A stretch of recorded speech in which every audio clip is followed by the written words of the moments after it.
Welcome back to Retro Wednesday, the Tiberium Hangar. This is Mike, and today I'm starting something new. This is sort of a sub-series of Retro Wednesday where I'm going to right my wrongs. And some of this is in the comments, people pointing out things that either I said wrong, did wrong, or I didn't show properly, which I appreciate, by the way. And some of this stuff's kind of bothered me, like I knew I didn't have this figure complete, or I didn't have this done right. And so with that, I'm righting my wrongs, but this is also a time to talk about these 81 toy lines I collect, and talking about several different toy lines in one video real fast and have a little bit of fun. Hopefully y'all enjoy this, and I'm going to do this a few more times next year, righting my wrongs. Coming up!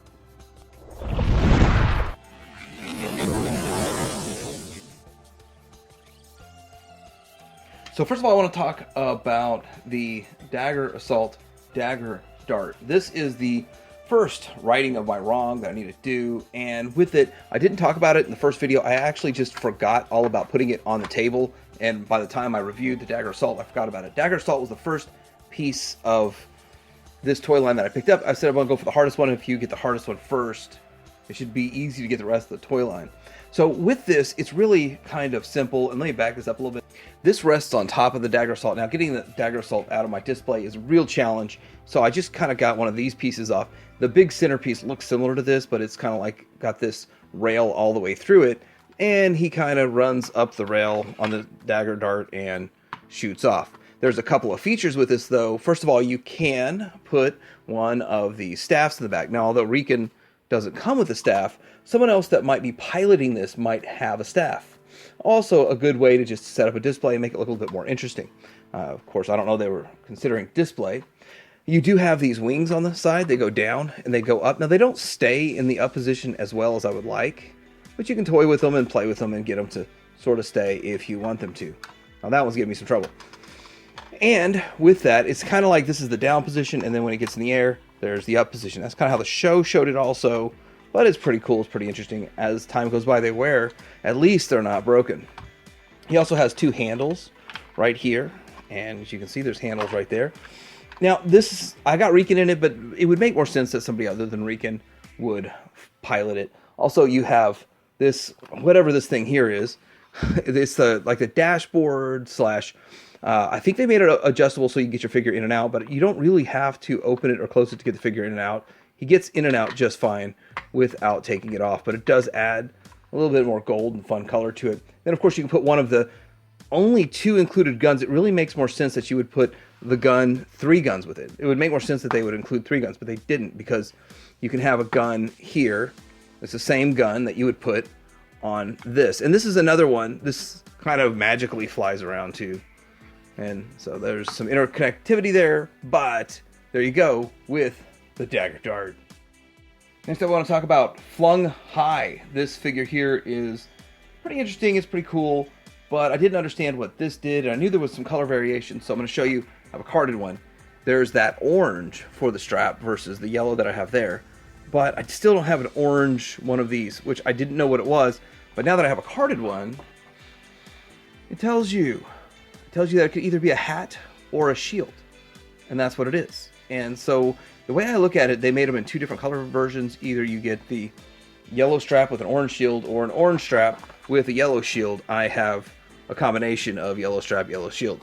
Now, getting into this figure is pretty cool. He flings this around, and I think you squeeze that. But there was a lot of question in the comments whether this was kind of like maybe a walkie-talkie kind of thing, or maybe this was an instrument to kind of listen through walls or something. But it's a shield, so I guess you're supposed to shield yourself from whatever's coming your way. As a samurai, he's slashing with this hand and protecting with that hand, but also doubling as a hat. Now that I know that it's a hat, you see the hole in there, and you guys see the round kind of bun on the top. It connects in there, and it holds on. And then I also thought this was damaged because of all the holes in it, but no, it's so he can see through it. Kind of makes sense. Flung High, strange figure in the Police Academy toy line. I did review the whole Police Academy toy line, and yeah, there it is. That's what it does. Next, we're getting into mask. Oddly enough, I have a Cobra symbol and no G.I. Joe on this list. I have no wrongs in G.I. Joe. I'm sure I have tons of wrongs in G.I. Joe, but this is one of my random Scott and T-Bobs. This has been the most common comment on my Series 1 video of Mask, which has been blowing up all the Mask videos lately, because Mask is really awesome, really popular, and seems to be the most popular thing on my channel right now. But with that, Scott and T-Bob, I didn't review it. I forgot. I omitted it. There's not much to it. Scott has the head turns, and so 5 points of articulation, and he's a small figure, and he could be used for a lot of other things. Fitting into a couple of other, like he fits into Wheeled Warrior stuff actually. Then you look at T-Bob, you push his arms in or out like that. His eyes turn, his head spins, his eyes turn, and then he transforms like this into the car. And then of course he's got the foot pegs for Scott. Now I had this as a kid, and I gotta tell you, just to have a Scott and T-Bob figure as a kid was exciting, but I knew it was very underwhelming. And then I've seen someone 3D print a cartoon accurate version of T-Bob, but he doesn't transform. I would love to see like a third party take on this and make a true transforming T-Bob that does transform and looks like the cartoon. It could be done. Well, we have the technology. So next up we have another Mask item, and righting my wrong with this was that I truly didn't know how much mine was missing. I thought I was only missing like 2 pieces. But mine was missing a lot in that video. And with that, I'll just quickly go over the parts to look for on this, because I didn't know. I actually didn't know, collecting this for over a decade, and I didn't know I was missing so much. But of course you have the front bumper, then you have these front fog lights, whatever the lights those are. The roll bar sometimes missing. You got these lights here, and I guess a steering wheel, the figure. And I already went over the small helmet, the short helmet. You have the tire, which when you push this, it should shoot off like that, which it's a little finicky. It's a little tricky to get it set. I might not even be able to get it reset on camera here. It's a little tricky. I don't know why it's so tricky to set this. There we go. I got it reset. Then you have this bike, and this is also another thing. It's scary to get this bike rack in and out. Bike rack in and out. But you have the bike, which I showed the bike, showcased the bike. But the bike rack itself is kind of one of those things that's elusive on it. And then when this thing pops up, let's pop it up. You have the 2 guns, which I did showcase in my video, but I didn't even know there was a rear bumper. And a lot of people don't know what the rear bumper is or the front bumper is, but the front bumper has to have these tabs hold that in. So there's so much to this, so many parts I didn't even know it had until I ended up getting another one to try to complete mine, and I was like, oh wow, there's more parts to it than I thought. So hopefully this helps people. So this is a very minor point, but this is the pit stop. Is it a pit stop? Is that what they call this one? Anyway, so I'm already messing that one up. Yeah, pit stop catapult. Had to stop and look that up real quick. And going over it real fast, you convert it right here, and then he has these pile of tires. This comes down to the front, and then you got sly racks, the recolor sly racks in there. This comes to the back. One of the things I didn't know was, and this is so basic once everybody pointed it out to me over and over and over, is that this is how you launch it. And you launch it like this. And you just can just sit here and launch them. And it's very satisfying. And actually it's a nice launching mechanism. Does pretty good. Knocked over flung high standing over there. So that's really a good mechanism. And I was trying to launch it all stupid like this. And with that. Anyway, I think it's fun to share and to revisit stuff like this. Like, when am I ever going to talk about this thing again? So I now want to get into a Robocop figure. This is Ace Jackson. And what I didn't have for him was his baton. Now I showed it in the video, but I didn't have it. Now I just kind of want to show it. And the thing is that I bet you there's like 1,000 batons out there floating around that nobody knows what it is. It's probably in some other lot. Nobody knows what it is. But this is what it looks like. This is the size of it. And yeah, pretty cool little baton he's got. I don't know why it's always missing from this guy. Actually, I should have looked on eBay. Maybe there's 10 of them that have it now. But when I was collecting, there were none, except for if you bought a complete figure for like a stupid amount of money, or a sealed one for a stupid amount of money. But I was able to get this for like 10 bucks in a lot. And it worked out. It's like a $10 lot. This was in it, and that's all I needed. And really, pretty cool. And Robocop, Kenner Robocop, a lot of fun stuff. So next up, we're going to go from Robocop to Robotech. And with Robotech, I do want to say that I like Dana Sterling. This is I don't want to say it's my favorite figure from Robotech, but it's the one that means the most to me because I had this figure as a kid and I knew it was a female and I thought she was like a transforming mech female. I don't know. But these days we've got a lot of the Transformers that are being remade and Kotobukiya and all that kind of stuff. But this figure is impactful to me, but I didn't really realize the massive differences between the two. Now, I've already done Robotech variants. I didn't have her at the time, but now that I have her, I want to showcase the differences. And the big difference, really, the face paint's about the same, helmet's the same, the shield's the same, gun's the same, but the paint is different. Now, I'm not sure the camera's picking it up. This is kind of like a dark gray, and this is a shiny silver. So if I can turn them, you can see the difference. It's a shiny silver, and this one is the Harmony Gold version versus the Matchbox. And then if you look where it's the dark paint gray there, it's black on this one. It's just a little more popping and striking, and you see it from the back a whole lot better. I think the back will showcase the difference in the colors. Where it's gray here, it's black on the Harmony Gold. And I think it looks really cool. It's just kind of fun to have the variant in there. Although the original one's what I had as a kid, of course I have to have that. But having the variant just adds a whole different level of fun and interestingness to the collection for Robotech. And also, there's a lot of people out there that don't want to touch the Harmony Gold. They want only what was made in Matchbox. And I have to say that might actually be harder than you think. But anyway, there it goes. That's Dana Sterling variant for Robotech. Going from one variant to another variant, this is the GoBot's tailpipe, which I guess it is the rarest standard GoBot that they made in the US run. And then this is, I'm told this is the Japanese version.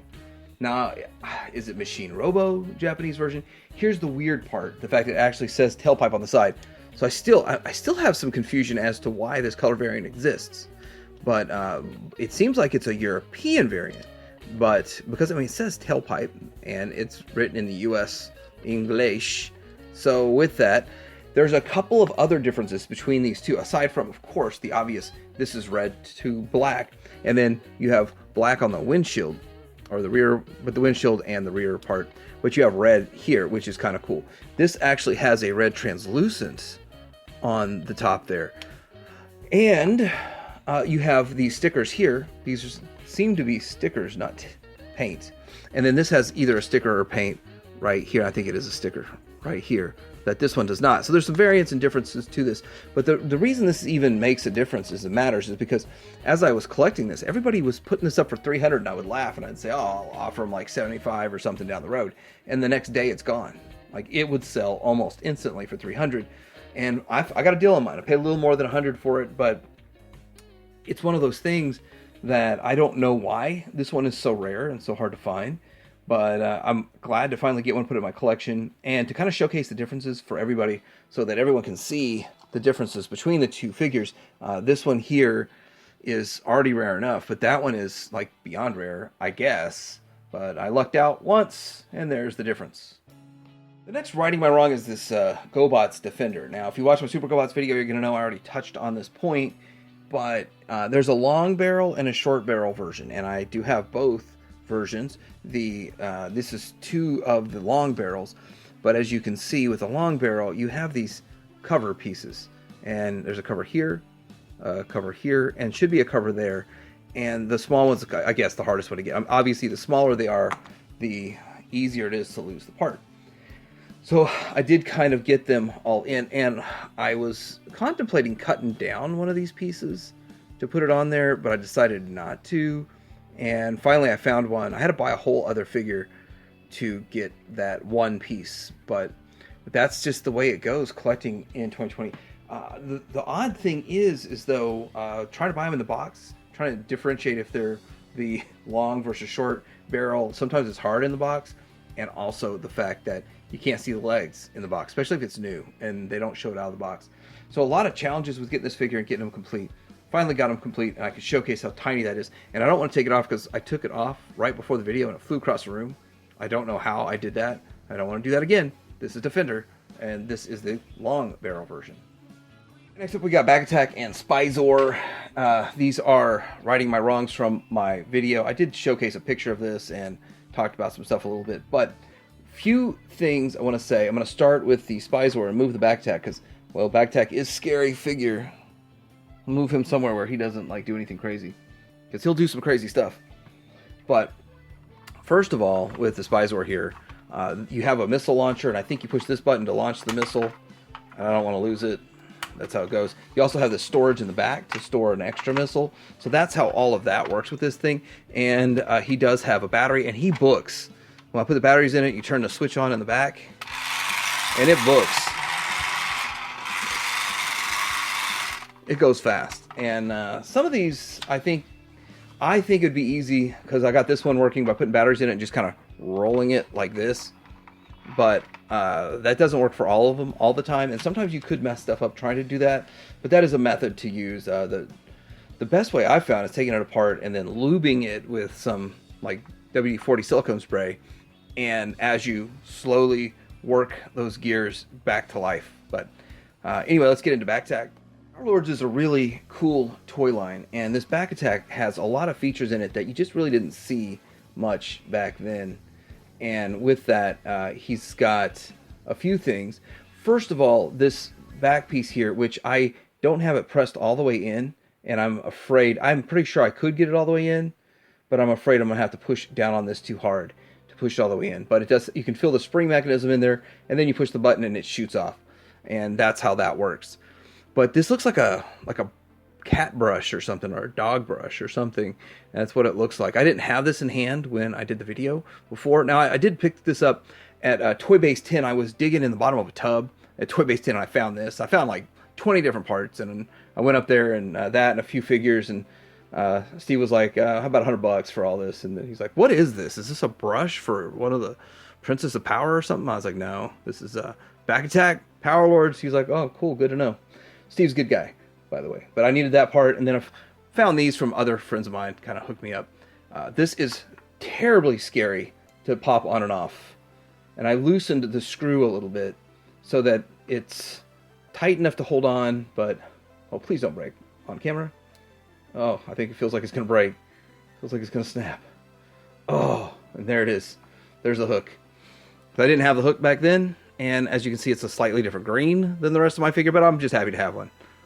Or two. Anyway, it's Backtech, the rarest of all the figures, and challenging. I actually saw a complete one go that looked like it's in pretty decent shape for like $128, which I was surprised. I actually got outbid on one, a complete 2 years ago for $72. It's crazy. I saw one sell for almost $500 not too long ago. Last time I talked about the Rambo Defender Jeep, and I had mine. Mine was complete, and I pretty much knew it was complete. But there was one question about it, was this little hook, tow hook on the back. And the thing about this tow hook on the back was, I was wondering, because it is removable, it pops on and off, and it was already designed to have holes to accommodate this. And it looks like it has holes to possibly accommodate more stuff.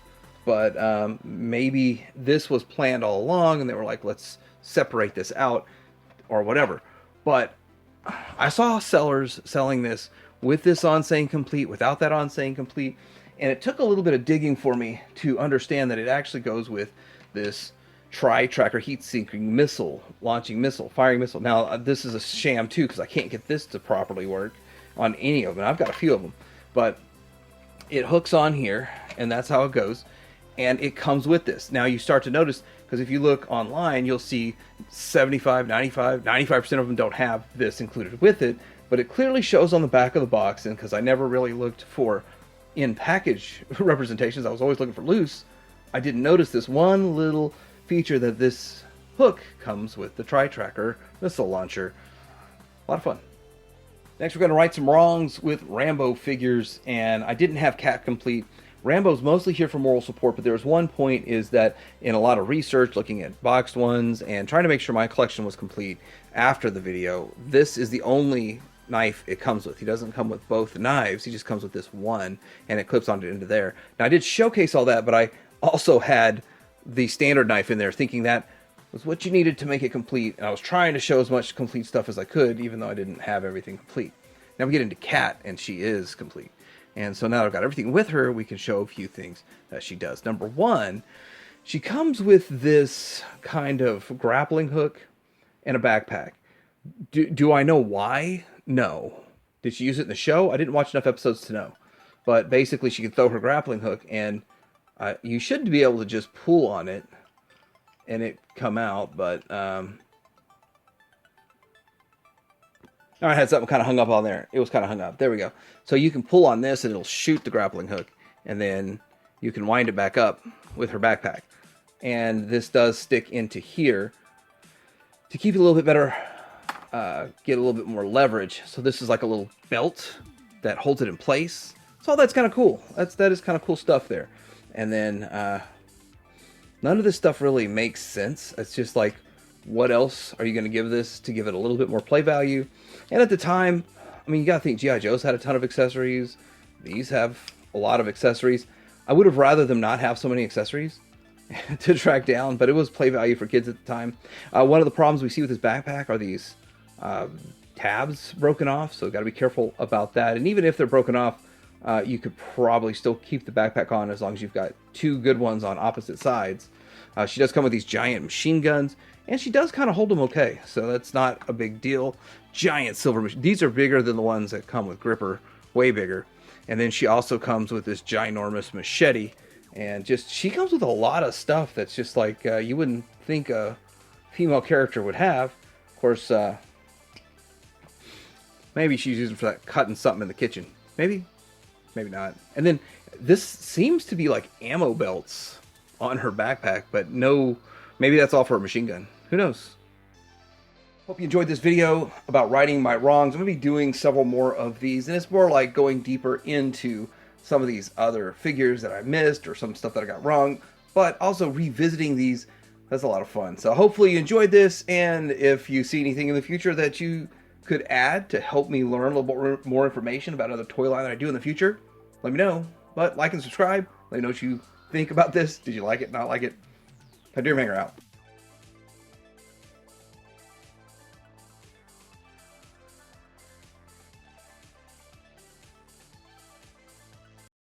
Police Academy! This is Jones. Numbskull's robbing the bank. Each sold separately. Come in, Mahoney. Cops! I'm out of here. This dog has 4 fists. Side out is finished. It's Lord Power.